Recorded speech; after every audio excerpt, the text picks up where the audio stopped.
This is part 3 for ancient China for the rise of civilization. So this is the Zhou dynasty, and it was during this time that we had true cities, tightly packed, walled urban areas by about 700 BC.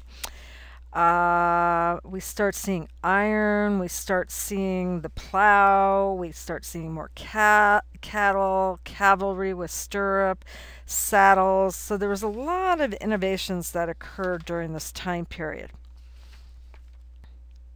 And here's just some of the differences between the Shang and the Zhou. So you could look at these on your own. But basically, if you look under the Zhou, it says bad kings could be overthrown. So this was one of the main tenets of Confucius. So this was the time of feudalism.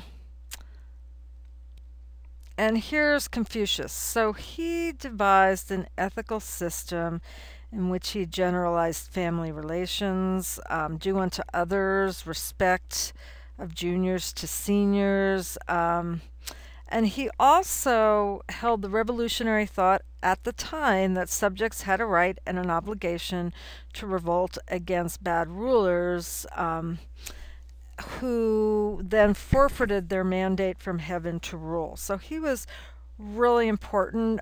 This was the time of elaborate tombs. And also, this is where you saw a lot of. And then we have the Qin dynasty. So the Qin is what China's named after. Here's a picture of the first emperor. We just call him the first emperor. And what he did was he united China into one state. And so you're going to be looking at a short movie on the Terracotta Warriors. Basically, he built an army. And the army that he built, they were all life-size men. Each one had different faces. You're seeing some of the pits that they unearthed. Basically, everybody forgot about them until the 1970s when a farmer was digging a well. And they were buried with weapons, so that's why you're seeing the outstretched hands in some of them. And this is kind of how they're viewed today. I have not seen them. I did see a few of them in a smaller museum, but I've never been to the big site. I am not the biggest fan of China due to the stuff that's gone on in Tibet. But if you do go, supposedly it's about an hour's flight out of Beijing. It's really awesome even just to see the few that I saw. And so there were infantrymen, cavalrymen, bowmen, and again, horses, everyone life size. So again, I encourage you to watch the movie. There's also a section in your book about the Terracotta Warriors. It was the first emperor who also started the Great Wall, and you're going to do a virtual field trip on the Great Wall, so have fun on that one.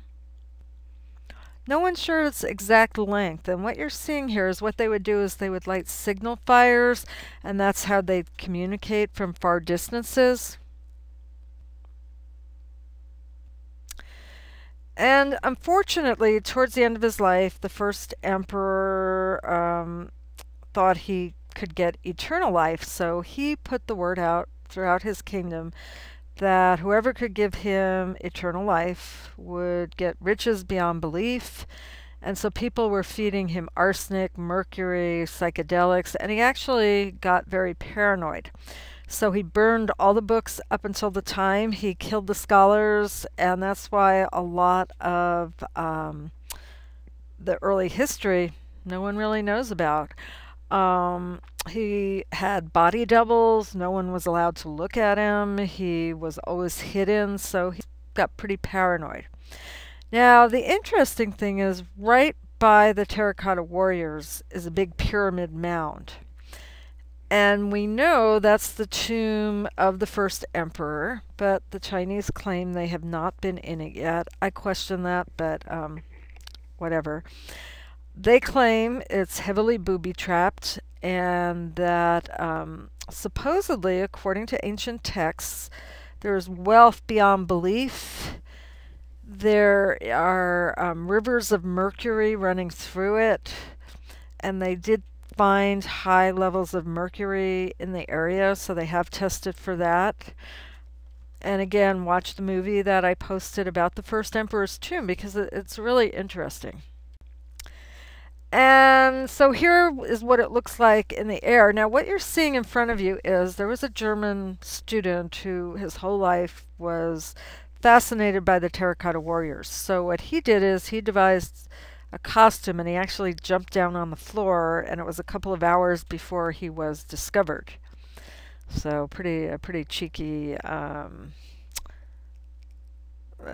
impersonation, and he's lucky he didn't get arrested. If you've ever seen the movie Hero by Jet Li, it is one of the most beautifully photographed movies.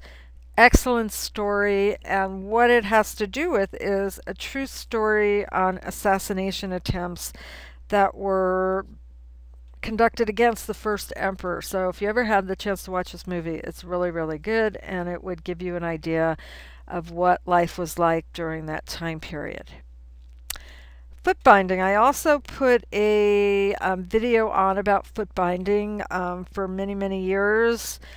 Chinese women were subjected to foot binding. It was believed the smaller your foot, the richer the husband you would get.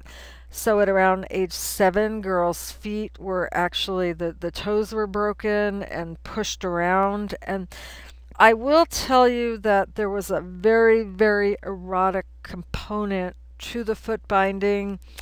It was thought that because the woman could hardly walk, there was a way of pushing her genitals together that it made it very pleasurable for sex. Now, of course, when the woman couldn't walk, they couldn't get away if they were beaten. And also, a lot of girls died of infections. But the other piece of it was there were men who were called lotus lovers because the feet were called the lotus feet, and these slippers were called the lotus slippers. So there were men who were called lotus lovers who just loved smelling and sucking and doing all these things on the foot-bound feet, which is very interesting. So this is what the x-rays look like, and it continued up until the 1920s or so, and then it was outlawed, which was probably a very good thing. And so women couldn't walk and they were carried. Finally, no one really talks about Chinese eunuchs. This custom we find throughout the world, but they were pretty important in ancient China. The earliest mention of them comes from about the 8th century BC. So you can read on this. It says, with a small curved knife, both the penis and the testicles were quickly cut off as close to the body as possible. The removed parts, called the pao, or the precious, were kept in a jar on a high shelf, and they were buried along with the eunuch when he died. And so many, many high officials were eunuchs. They were very smart. Who better to watch the harems? And they played prominently into a lot of the emperor's drama.